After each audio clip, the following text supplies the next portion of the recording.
Muy bien, hermanos, demos continuidad a nuestra serie de sermones expositivos del Sermón del Monte. Ya hoy, con el favor de Dios, terminamos el capítulo 5, que es uno de los 3 capítulos dedicado a este gran sermón, el mejor sermón predicado en todos los tiempos, el Sermón del Monte, el sermón de nuestro Señor Jesucristo. Mateo capítulo 5, versículos del 43 al 48. Es la última unidad que hemos estado estudiando. Vamos a leerlo completo, sin embargo, los versículos que vamos a estar meditando hoy son del 46 al 48. Pero vamos a leerlo desde el 43. Dice: oísteis que fue dicho, amarás a tu prójimo y aborrecerás a tu enemigo. Pero yo os digo, amad a vuestros enemigos, bendecid a los que os maldicen, haced bien a los que os aborrecen, orad por los que os ultrajan y os persiguen, para que seáis hijos de vuestro Padre que está en los cielos, que hace salir su sol sobre malos y buenos, y que hace llover sobre justos e injustos. Porque si amáis a los que os aman, ¿qué recompensa tendréis? ¿No hacen también lo mismo los publicanos? Y si saludáis a vuestros hermanos solamente, ¿qué hacéis de más? ¿No hacen también así los gentiles? Sed pues vosotros perfectos, como vuestro Padre que está en los cielos es perfecto. Amén. Hay una pregunta interesante que se desprende de este texto que acabamos de leer hace unos segundos. Y es la siguiente pregunta: ¿en qué nos diferenciamos como cristianos de las personas que aún no han creído? Repito, ¿en qué nos diferenciamos como cristianos de las personas que aún no han creído?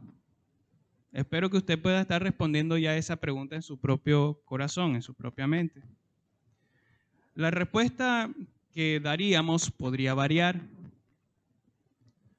y quizás la forma más general de poder responder a esta pregunta es que nosotros como cristianos nos abstenemos de muchos vicios que practican día y noche las personas que son del mundo. Eso es quizás una forma de poder responder a ello. Normalmente solemos mirar nuestras conductas y compararlas con las del mundo. ¿Entiende cuál es entonces la respuesta? Tendemos a evaluar nuestras conductas en comparación con las del mundo y a manifestar el hecho de que nosotros nos abstenemos de muchos vicios que ellos practican. Sin embargo, hay un aspecto de esta evaluación que nosotros debemos hacer en la que tenemos que ser sumamente cuidadosos para no equivocarnos en nuestra respuesta, el cual es saber distinguir cuáles son las motivaciones y las disposiciones con las que hacemos esas cosas que nos distinguen del mundo. Motivaciones y disposiciones. Por ejemplo, hay muchas personas cuyas conductas son parecidas a las de los cristianos verdaderos. Y yo creo que ya usted puede estar pensando en algún conocido que puede llevar una forma de vida que es muy parecida a la de alguien que sí ha abrazado el cristianismo. En cuyo caso nos preguntamos entonces, ¿dónde está la diferencia? Si ellos que no son cristianos, hablando de estas personas, se parecen mucho a los cristianos, ¿en qué nos diferenciamos? ¿Dónde está la diferencia? Y la respuesta a esa pregunta es en la motivación y en la disposición que proceden de un corazón o de una naturaleza que ha sido renovada por Dios, la cual, y escucha esto con atención, la cual nos lleva a ir más allá de lo que un no cristiano iría. Esa, hermanos, es la diferencia. La motivación y la disposición que nacen de un corazón que ha sido renovado por Dios, el cual nos impulsa a ir todavía más allá de lo que una persona que no cree estaría dispuesta a ir. Eso es lo que diferencia a un cristiano de un inconverso. Y aplicado al contexto de nuestro Señor Jesucristo, Esa era la diferencia entre los escribas y fariseos que pretendían afirmar que obedecían la ley al pie de la letra de un verdadero ciudadano del reino de Dios. Y aquí quiero hacer un breve paréntesis. Si usted tuviera que escoger el mensaje central o el enfoque de la predicación de nuestro Señor Jesucristo a lo largo de su ministerio, ¿cuál sería? ¿Cuál sería la palabra que es más común en la predicación de Cristo? Y usted puede estar pensando, hay una palabra que generaliza el enfoque de la predicación de Cristo y es el reino de Dios. ¿Recuerda? Si usted ha leído los evangelios, va a poder asentir con ello. ¿Qué sucede cuando Juan el Bautista es colocado en prisiones? Jesús llega a conocimiento del Señor Jesucristo, esa realidad, y él empieza entonces a predicar. ¿Y qué decía? El reino de los cielos se ha acercado. Y todavía más cuando él dice el reino de los cielos es como, una y otra vez vemos un enfoque enfático de nuestro Señor Jesucristo hacia el reino de Dios. Y es por eso que menciona entonces este contraste que hay entre las personas que pretendían ser parte del reino de Dios, quienes eran los escribas y fariseos y muchos de los judíos que seguían su comportamiento, y los verdaderos ciudadanos del reino de Dios. Finalmente, cuando Cristo da este sermón del monte, recuerden que la intención principal es mostrar a sus oyentes que si su justicia no es mayor que la de los escribas y fariseos, no entrarán al reino de Dios. Ahora bien, en relación con el amor del reino de Dios, que es la unidad que hemos estado estudiando desde la semana pasada, el Señor nos llama a ir todavía más allá de lo que el mundo está dispuesto a ir en su amor. Porque los del mundo se aman ¿a quiénes? A ellos mismos. Pero cuando Cristo habla del amor, Él nos dice, tienen que ir más allá. ¿Y qué es más allá? ¿Qué es más allá del amor que manifiesta el mundo? Ama a tu enemigo. Ama a tu enemigo. Amados, quiera Dios que nuestro amor sea hallado así de perfecto. Porque cuando nosotros no solamente estamos dispuestos a amar a nuestros enemigos, sino que también los amamos, entonces nuestro amor viene a ser perfecto como el amor de Dios es perfecto o como Dios es también perfecto. Hoy nos vamos a dedicar a hablar acerca del amor que se distingue del mundo. El amor o un amor que se distingue del mundo. La semana pasada nosotros estuvimos hablando acerca de lo que nuestro Señor Jesús comenzó a señalar respecto del amor en esta porción de su sermón. Puso entonces con esas declaraciones en evidencia el grave problema de amor que estaba en los judíos. Qué curioso, ¿no fue el pueblo judío el que recibió la ley del Señor? Sí, fueron ellos, pero lo malinterpretaron de forma grave. Porque cuando la ley mandaba a amar, ellos lo habían entendido de forma muy diferente. O por lo menos encapsularon su entendimiento de lo que era prójimo. Ahorita hablaremos de eso. Pero básicamente tenían un grave problema de amor. En especial los escribas y fariseos. Los antiguos, refiriéndome a los maestros, a los rabíes que habían conservado su lengua hebrea, y habían interpretado la ley del Señor, estos habían enseñado su propia interpretación al pueblo de Dios, afirmando que la ley sí, ciertamente enseñaba que se debía amar ¿a quién? Al prójimo. En consecuencia, ellos racionalizaron que se debe amar al prójimo y que por ende se debe odiar al enemigo. Sí, la ley enseña amarás a tu prójimo. Pero en consecuencia, y eso fue una añadidura que ellos hicieron, debemos debemos odiar a nuestros enemigos. Para ellos, el enemigo vendría a ser cualquiera que no fuese de la nación judía. De ahí que los gentiles fuesen varios, o fuesen vistos más bien como personas a las cuales manifestar todo su odio. Y hay varias razones históricas por las que entonces podemos ver que ellos ciertamente odiaban a los gentiles. Ya de eso es tema para otra oportunidad. Se dijo también que los antiguos tenían un grave problema de interpretación respecto de este pasaje. ¿Por qué? Porque cuando ellos dijeron que era necesario no solamente amar al prójimo, sino también odiar al enemigo, y por enemigo ya dijimos que se refieren a los gentiles, a los que no eran de la nación judía, ellos evadieron, eso no hay otra forma de describirlos, evadieron una interpretación conforme al contexto bíblico. Porque en el mismo pasaje de Levíticos 19, donde dice, amarás a tu prójimo como a ti mismo, versículos atrás y versículos después también dice, amarás al extranjero y lo tratarás como a uno de la misma nación. Estoy parafraseando. Lo amarás como a uno de tu misma nación. ¿Por qué? Porque extranjero fuiste en la tierra de Egipto. Amados, esto nos enseña entonces el grave problema que había en el corazón del pueblo judío. Así que, contrario a lo que enseñaron estos falsos maestros, la ley mandaba a amar al prójimo, entendiendo que prójimo es una categoría que abarca a todas las personas, sin distinción, sin importar que sea hombre o mujer, judío o gentil. Cualquier tipo de categoría que podamos darle, el Señor dice en su palabra que deben ser amados todos. En consecuencia, lo que Cristo afirma entonces está conforme a la ley. ¿Y qué dice Cristo? Amad a vuestros enemigos. Esa es la conclusión y la verdadera interpretación de la ley. Aquí vale la pena nuevamente hacer algunas preguntas que puedan ayudarnos a saber cómo esto debe aplicarse a nuestro contexto, a nuestro tiempo. Aquí nos ayuda un comentarista a responder a esta pregunta. ¿Quiénes son nuestros enemigos en este tiempo? ¿Quiénes son nuestros enemigos? Él responde lo siguiente.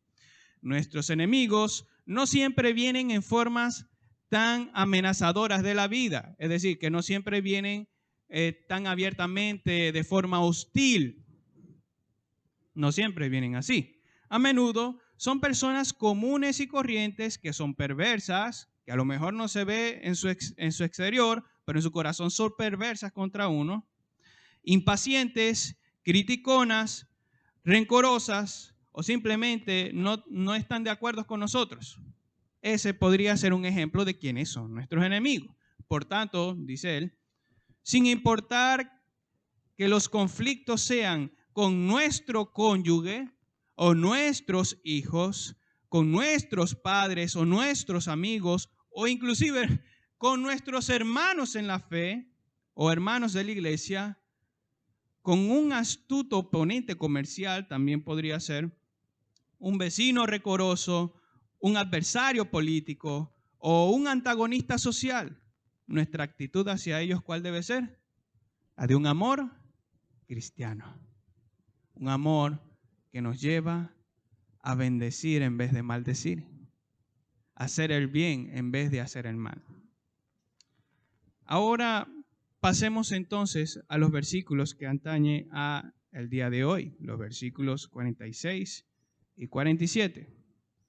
Dice así, porque si amáis a los que os aman, ¿qué recompensa tendréis? ¿No hacen también lo mismo los publicanos? Y si saludáis a vuestros hermanos solamente, ¿qué hacéis de más? ¿No hacen también así los gentiles? El señalamiento que hace aquí nuestro Señor Jesucristo es conforme a la conducta de quienes seguían las enseñanzas de los antiguos, es decir, de los falsos maestros. A ellos le siguen dos preguntas muy interesantes. Y en cada caso, cada pregunta es un reproche contra la conducta ilógica de los judíos en general.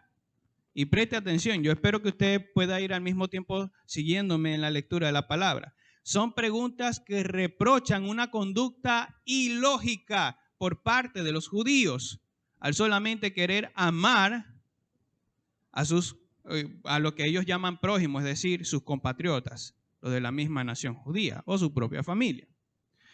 Es propicio entonces hacer aquí la siguiente observación a partir de otra pregunta. Y esto es interesante conocer el contexto histórico, esos elementos que se mencionan ahí o que están registrados, pero que a lo mejor no es muy familiar para nosotros. ¿Quiénes son los publicanos y quiénes son los gentiles? ¿A quién se está refiriendo Cristo Jesús? ¿Cuál es la perspectiva social del pueblo judío respecto de los publicanos y de los gentiles? ¿Qué se pensaba en aquel tiempo respecto de ellos? Respondamos a esa pregunta. Estos son personas a las que el pueblo judío tenía por estafadores, refiriéndose a los publicanos, estafadores, en primer lugar, y por paganos, en segundo lugar, refiriéndose a los gentiles. Quiere decir que si usted y yo, aquí de Venezuela, decidiéramos ir a aquel tiempo, transportarnos a aquella época, en aquel contexto geográfico, si nosotros nos atrevemos a ir para allá, es muy probable que lo hubieran visto usted como un pagano o como un perro. Esa era la perspectiva social de los gentiles. Ahora bien, los publicanos eran, y esto es asombroso, eran judíos. Estos publicanos o cobradores de impuestos eran judíos, traidores, extorsionistas. Y casi por definición también eran deshonestos, sin corazón y también poco religiosos, para no decir que no eran nada religiosos. ¿Recuerdan el caso de uno que era cobrador de impuestos y que una vez que Cristo llegó a su casa, él se arrepintió? ¿Qué dijo que iba a hacer? Iba a devolver ¿qué? 2 veces todo lo que había robado.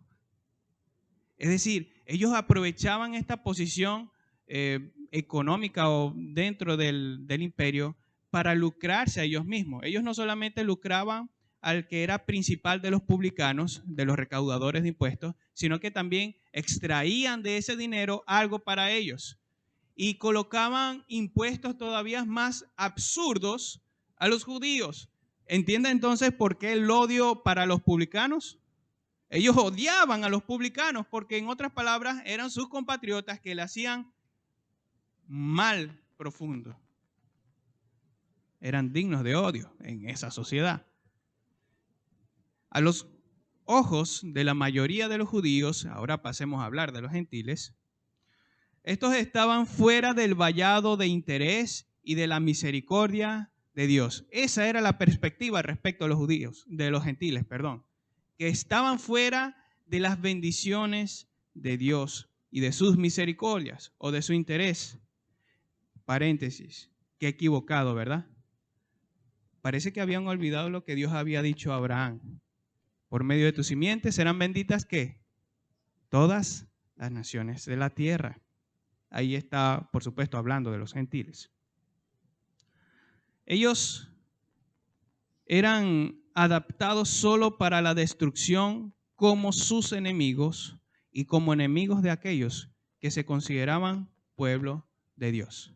Así eran vistos los judíos, sencillamente como enemigos de Dios o enemigos del pueblo de Dios. Y que por tanto, puesto que estaban fuera de los intereses de Dios y de las misericordias de Dios, solamente eran dignos de la ira y del juicio de Dios. Esta información es importante considerar para saber a qué se refiere Cristo Jesús con las siguientes preguntas, con esas preguntas que reprochaban esta conducta. Así que cuando Cristo presenta esos dos casos, con ambas preguntas busca demostrar que en nada entonces se estaban diferenciando de aquellas personas a quienes ellos odiaban y consideraban como inferiores y enemigos. Nuevamente, leamos el texto.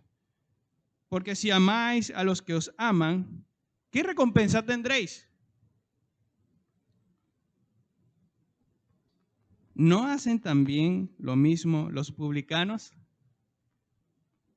Si usted y yo fuéramos escribas y fariseos, o judíos que estaban en ese momento escuchando las palabras de Jesús, muy probablemente usted y yo estuviéramos crujiendo los dientes. Porque Cristo estaría diciéndonos, en otras palabras, al no querer amar a sus enemigos, ustedes no se diferencian en nada de los publicanos y de los gentiles. ¡Wow! Eso es, en otras palabras, decirles, ustedes son igual que ellos. Sí, ustedes que pretenden obedecer la ley son igual a ellos. No se diferencian en nada. En nada se estaban distinguiendo de las personas que, según ellos, eran merecedores de la ira de Dios por ser enemigos. Y por supuesto, esto pudo, como ya les dije, ocasionar que alguno pudiera empezar a desear matar a Cristo.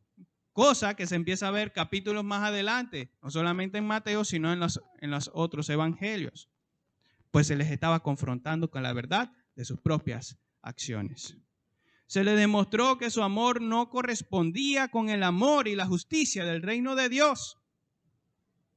Y aquí esto puede empezar a estar cayéndonos a nosotros en estos tiempos.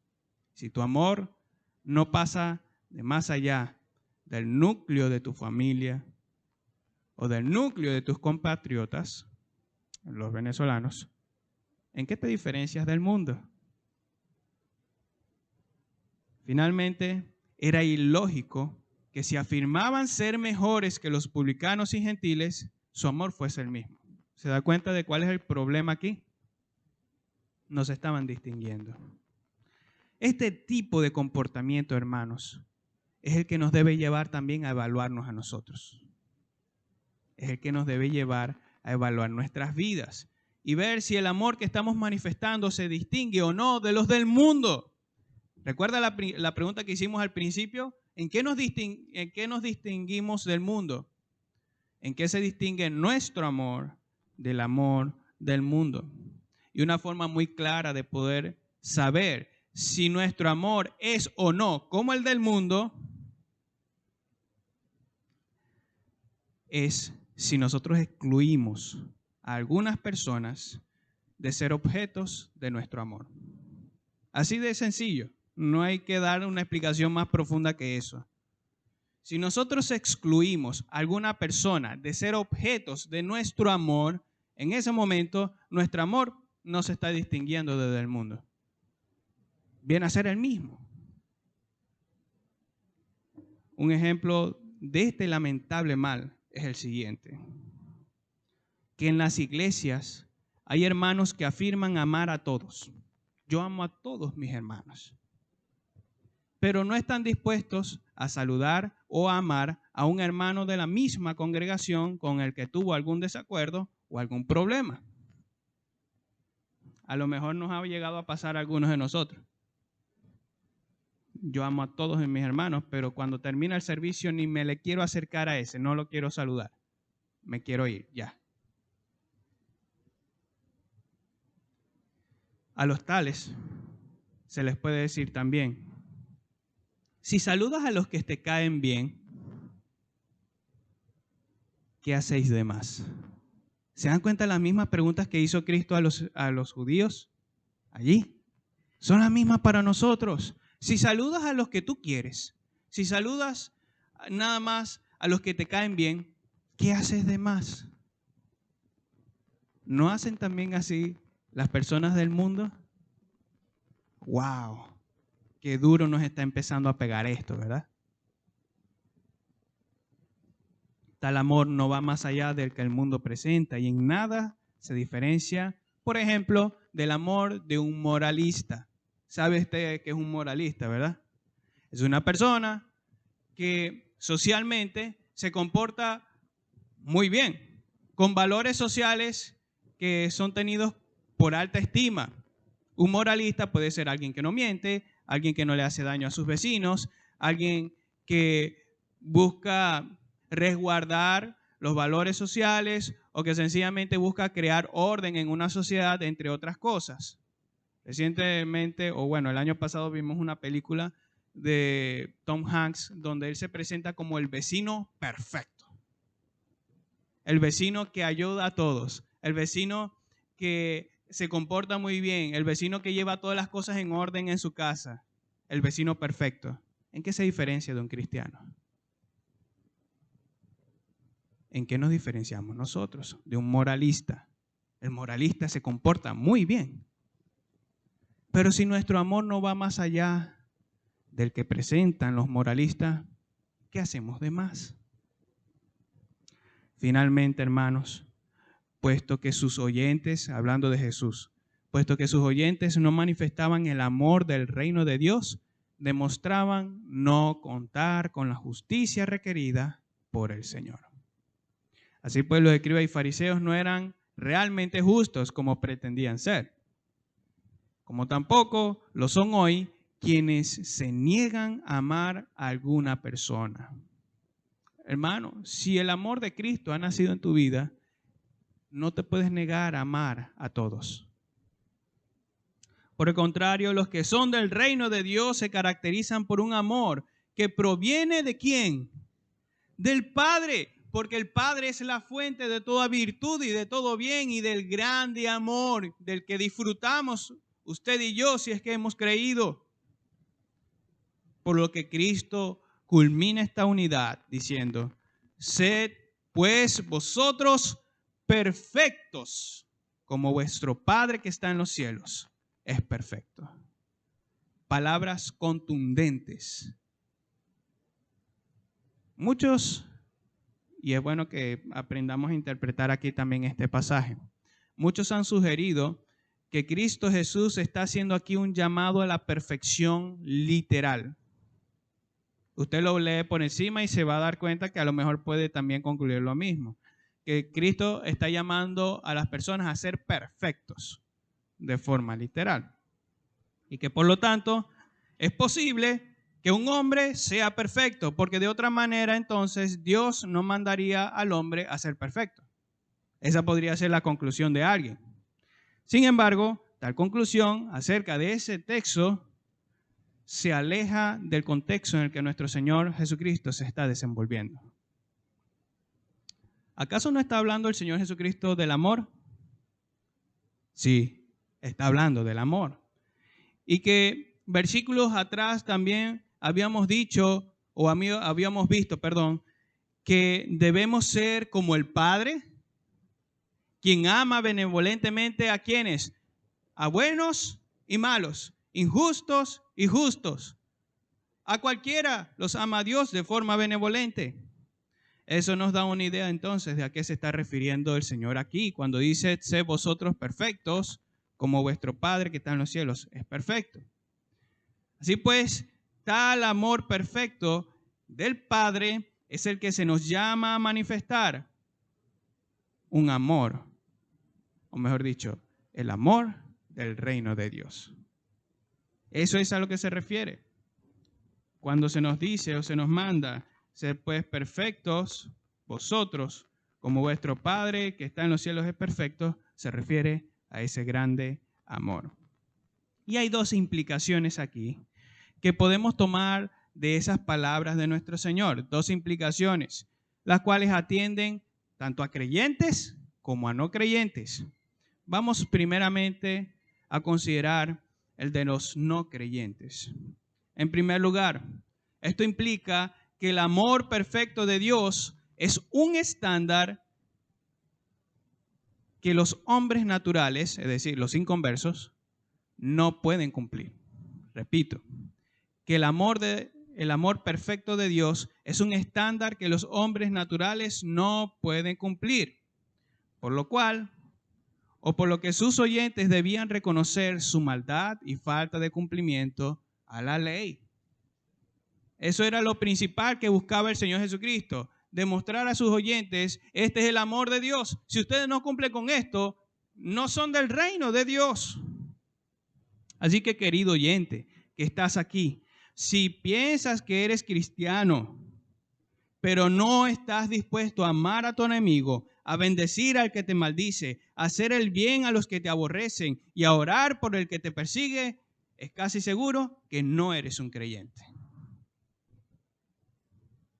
Tenemos que hablar así. El Señor Jesucristo habló así y no deja de hablar de esa manera. También sigue llamando a nuestras conciencias al arrepentimiento. Así que, querido oyente, si afirmas ser cristiano y no estás dispuesto a amar con el amor de Dios, entonces posiblemente o muy probablemente no eres un creyente. No te engañes como muchos de los escribas y fariseos, porque ellos pensaban que eran buenos por obedecer la ley, que por lo tanto Dios les tenía que dar un lugar en el cielo, en su reino. No es así, hermanos. Y la segunda implicación que se desprende, y ahora que atiende a los cristianos, es esta: que el amor perfecto de Dios es un estándar en el que debemos vivir los regenerados, es decir, los que hemos nacido de nuevo, y que no se demanda menos que eso. Menos que eso, hermanos, el Señor no está pidiendo. Dios manda que amemos no solamente a los que amamos, valga la redundancia, sino también a nuestros enemigos. No solamente a los que nos aman, sino también a los que nos odian. Ese es el tipo de amor que llevó a Cristo a sanar a personas que ya Él sabía que lo dejarían de seguir después.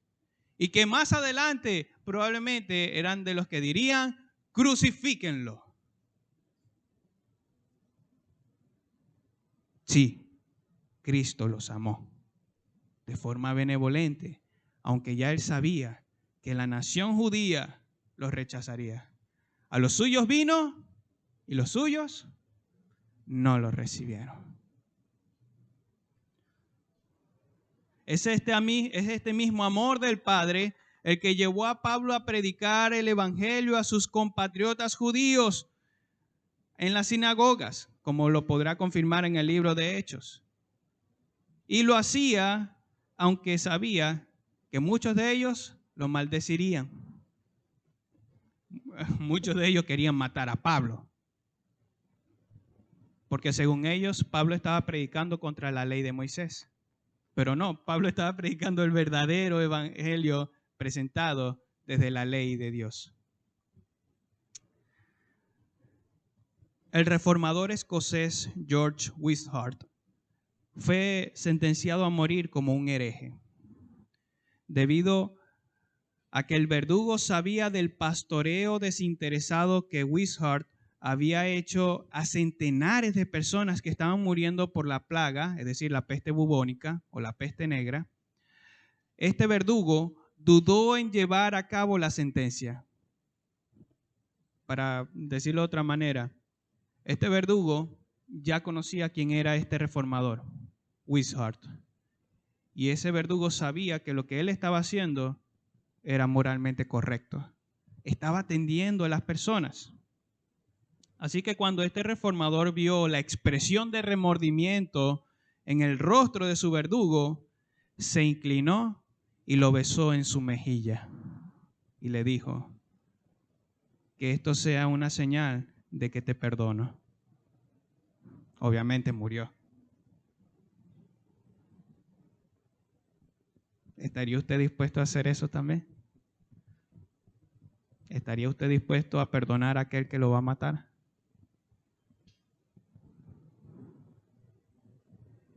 Fue el amor del Padre el que llevó a este reformador Wishart a perdonar a su enemigo. A alguien que, aunque sabía lo que estaba haciendo, que era muy bueno para su sociedad, aún así lo iría a matar. Ese, hermanos, es el tipo de amor o es el tipo de justicia que solamente podrán reflejar los que pertenecen al reino de Dios, a ese reino glorioso. Es una justicia que va más allá de la del mundo, y un amor que sobrepasa el amor egoísta de este mundo perverso. No se espera menos de quienes ya forman parte de este reino. Entonces, este es un mandato explícito, ni siquiera implícito, hermanos. Aquí no hay duda. Es un mandato para todos los que hemos creído, y también es un mandato ineludible. Debes amar a tu enemigo. Por tanto, amados, imitemos a Dios como hijos amados que buscan ser un reflejo del Padre. Por otro lado, querido oyente, ¿recuerdas que para entrar en el reino de los cielos, tu justicia tiene que ser mayor que la de los escribas y fariseos? ¿Recuerdas eso? ¿Cuál ha sido el resultado de la evaluación que has hecho de tu vida?